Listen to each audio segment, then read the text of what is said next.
Man sometimes makes questionings about the people and events he encounters in his life. The purpose of these questionings is to benefit himself and reach the truth. We make these questionings in every field of our life. It's okay here, it's also good to question, but the problem is that we don't question the biggest issue, or even if we do, we give wrong answers. In other words, those answers don't help us and don't lead to the truth. Now, we are going to do something together with you. We will question the biggest issue that we didn't question before. If you are ready, here we go.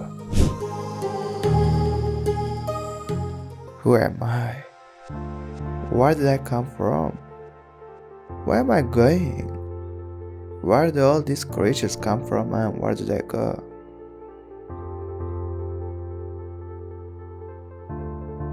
What's here? Why was the next one so much? Who was it meant for? And who did?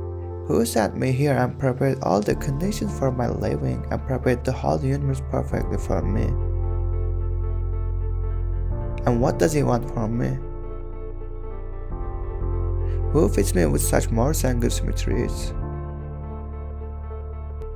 Yes, this is exactly what we need to question. Let's question together and find its answers together. Yes, friends, I didn't exist years ago, and then I suddenly existed. I then entered a time stream that I couldn't control. I have grown over the years. When I looked around, something caught my attention. Billions of people have come before me and continue to come after me. Before I was born, someone prepared everything for me. He also placed the clean food on my mother's chest as soon as I was born.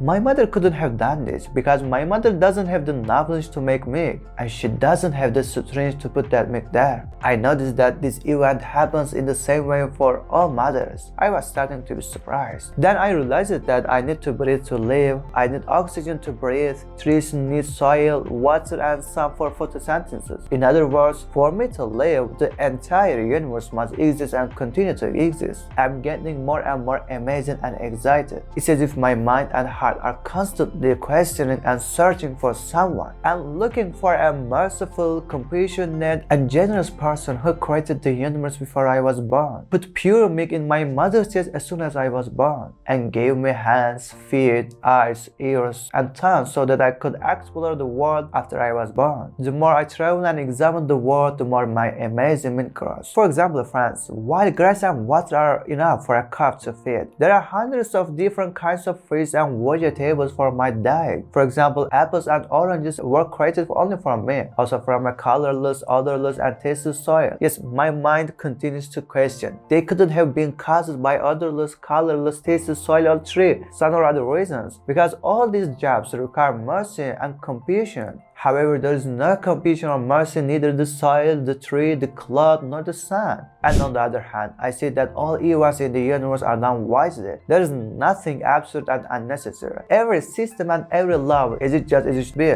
My astonishment and excitement increased as I examined the information obtained as a result of scientists' studies of the universe. Because there is someone who is merciful, compassionate, powerful, just, and generous, and he tells us something. As I examine the universe and question events, I get to know him better. Each creature was created with a different artistry and wisdom. Among the owners of life, only human beings have minds and ideas and consciousness. This universe is an exhibition hall and man is like spectator. It's as if created everything to think about him and get to know him. On the other hand, I am both sad and afraid when I see people dying all the time.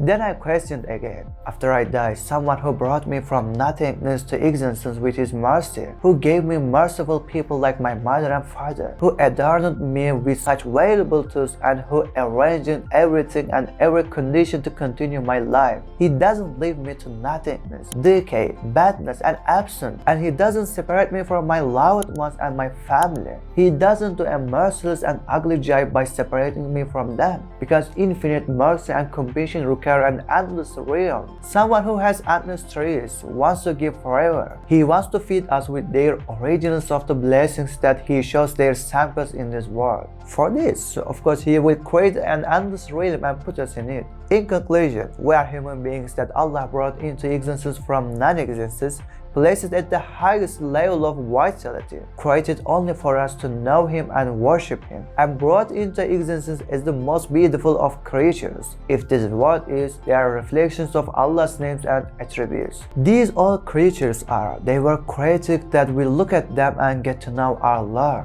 the mighty, merciful, and compassionate one who does all these works is Allah. He will give us the blessings that He has made us to taste as an example in hereafter, which is our real home. He will not throw us into the darkness of non-existence, because the mercy and compassion required this. Here we question that the real issue that we need to question and saw the face of that which seemed to us outwardly frightening. Thus we learn who we are, who our Creator is, and why we came to this world. We open the door to minds and we didn't take away the will. Now, if you want, get up and do your duty, or if you want, be busy with the temporary pleasures of this temporary world and wait for death. The choice is yours.